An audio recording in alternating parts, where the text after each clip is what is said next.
Welcome back to my YouTube channel. இன்றைக்கி வந்து பார்த்தோம் அப்படின்னா, நான் ஒருத்தவங்க வந்து எனக்கு ஷேர் பண்ண ஒரு விஷயம். அவங்க ஃப்ரெண்டு வந்து சொல்லியிருக்காங்க அப்படின்னு சொல்லிட்டு, இவங்க வந்து ஃபாரினில் இருக்காங்க. தனியாக வந்து ஒரு வீடு எடுத்து ஒரு புரோக்கர் மூலியமாக இவர் வந்து போகிறாரு. அந்த வீடு வந்துட்டு அவருக்கு என்னமோ தெரில, பார்த்ததும் வந்துட்டு ரொம்ப பிடிச்சிருச்சு. நம்ம ஒரு சில வீட்டை வந்து போய் பார்க்கும்போதே நல்லா இருக்குது அப்படின்னு சொல்லிட்டு நமக்கு டக்குன்னு பிடிச்சிரும் இல்லையா? அந்த மாதிரி வந்து இவர் என்ன பண்ணுறாரு அப்படின்னா வந்துட்டு வீடு ரொம்ப பிடிச்சிருச்சுன்னு சொல்லிட்டு புரோக்கர் கிட்ட வந்து கொடுத்துட்டு காசு கொடுத்துட்டு அவங்க ஃபேமிலியெல்லாம் விட்டு இவர் வந்து தனியாக தான் இருக்கார் அந்த வீட்டில். அந்த வீட்டில் டேவிட் அப்படிங்கக்கூடிய இந்த பர்சன், அதுக்கப்புறம் வந்து பார்த்தீங்க அப்படின்னா எமா அப்படின்னு சொல்லிட்டு ஒரு நாய், அவர் வளர்க்கக்கூடிய ஒரு பெட்டும் வந்து இருக்காங்க. இந்த வீட்டை பொறுத்த வரைக்கும் இந்த 2 பேர் தான், வேற எந்த ஒரு நபரும் கிடையாது. அம்மா அப்பா அவங்க எல்லாத்தையும் விட்டு தான் இவர் வந்து தனியாக இருக்காரு. ரொம்பவே வந்துட்டு அந்த வீடு வந்து ரொம்ப பழமையான ஒரு வீடு. ஒரு 1854ஆம் ஆண்டு கட்டப்பட்ட ஒரு வீடு தான் அந்த வீடு. ஸோ அது ரொம்ப வந்து உங்களுக்கே தெரியல, ரொம்ப விண்டேஜாக தான் இருக்கும், விண்டேஜ் லுக்கில் தான் இருந்தது.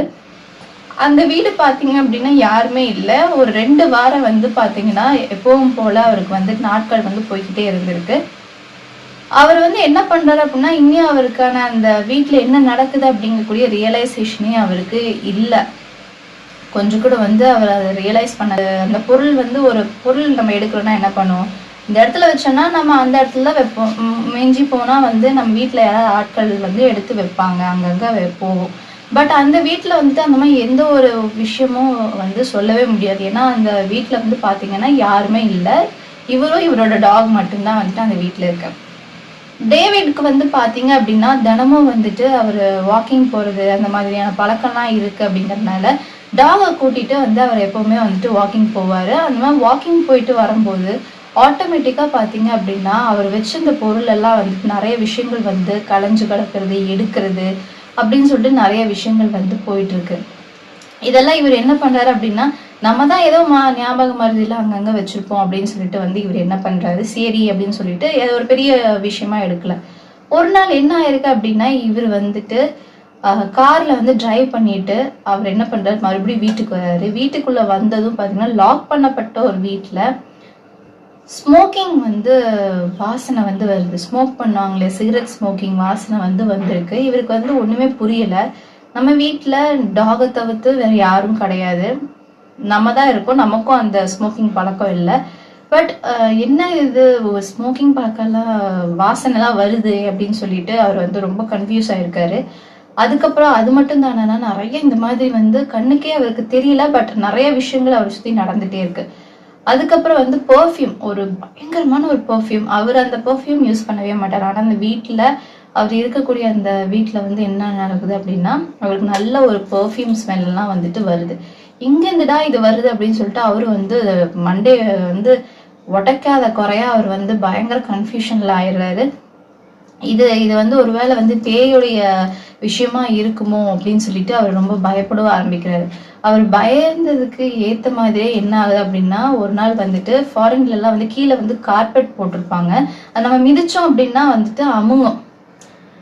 அந்த கால் வந்து தடை வந்து அமுங்கும். அந்த மிதிக்கிற அந்த இடத்துல மட்டும் பார்த்தீங்கன்னா, அந்த ஃபுட் ஸ்டெப் வச்ச இடத்துல மட்டும் அப்படியே கொஞ்சம் கீழே போயிட்டு அதுக்கப்புறம் அந்த கார்பெட் வந்து நார்மல் ஸ்டேட்டுக்கு வந்து வரும்.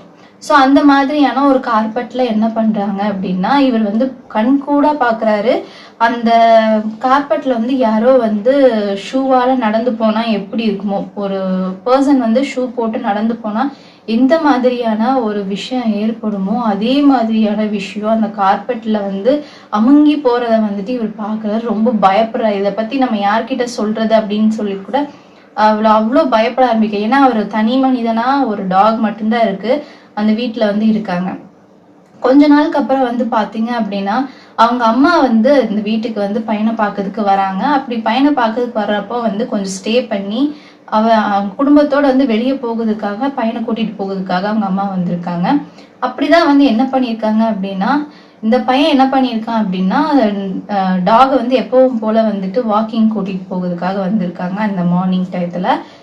அப்போ வந்து இந்த பையன் வந்து என்ன பண்ணிட்டான், டாக் கூட்டிகிட்டு வெளியே போயிருக்காங்க. அவங்க அம்மா தான் வந்துட்டு பையனோட ரூமெல்லாம் எப்படி இருக்குது, என்ன இருக்குது இந்த வீட்டை அப்படின்னு சொல்லிட்டு சும்மா எக்ஸ்ப்ளோர் பண்ணிட்டு இருப்பாங்க. யாராக இருந்தாலுமே வந்துட்டு பையன் வீடு எப்படி இருக்குது அப்படின்னு சொல்லிட்டு எல்லா அம்மாக்களும் போய் பார்ப்பாங்க இல்லையா, அவங்க ரூமெல்லாம் எப்படி இருக்குன்ட்டு. ஸோ அப்படி போய் ரூம் எல்லாம் பார்க்குறப்ப என்ன ஆகுது அப்படின்னு பார்த்தீங்கன்னா, அங்கே வந்துட்டு அவங்க வந்து யாரோ வந்துட்டு பயங்கரமா இந்த அம்மாவோட பேரை சொல்லி வந்து கூப்பிடுற மாதிரியான ஒரு சத்தம் கேட்டிருக்கு. இவங்களும் என்ன பண்ணியிருக்காங்க, நம்ம பையன் அங்கேயிருந்து வந்துட்டானா அப்படின்னு சொல்லிட்டு கீழே இறங்கி வந்து பார்த்துருக்குறாங்க. ஆனா அப்படி பார்த்தப்ப பார்த்தீங்க அப்படின்னா அங்கே யாரையும் காணோம்.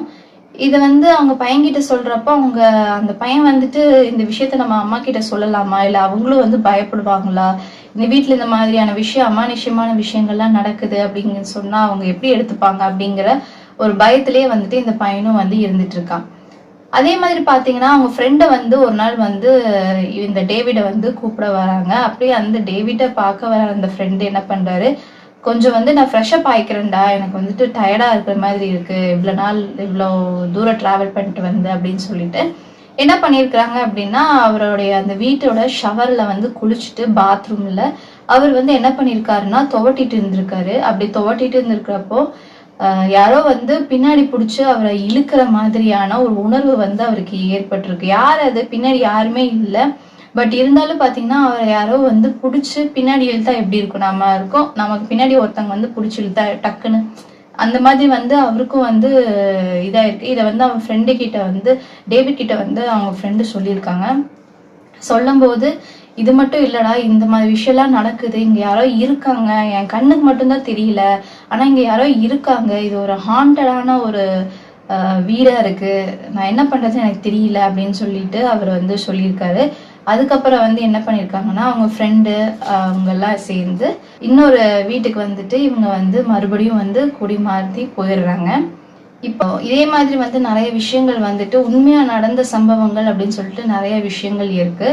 ஸோ இந்த மாதிரி விஷயத்தெல்லாம் வந்துட்டு நம்ம அடுத்தடுத்த வீடியோவில் வந்து பார்க்கலாம். இந்த வீடியோ இதோட நான் முடிச்சுக்கிறேன். அடுத்த ஒரு வீடியோவில் சந்திக்கலாம். Until then, bye from Twinkle Bell Annie.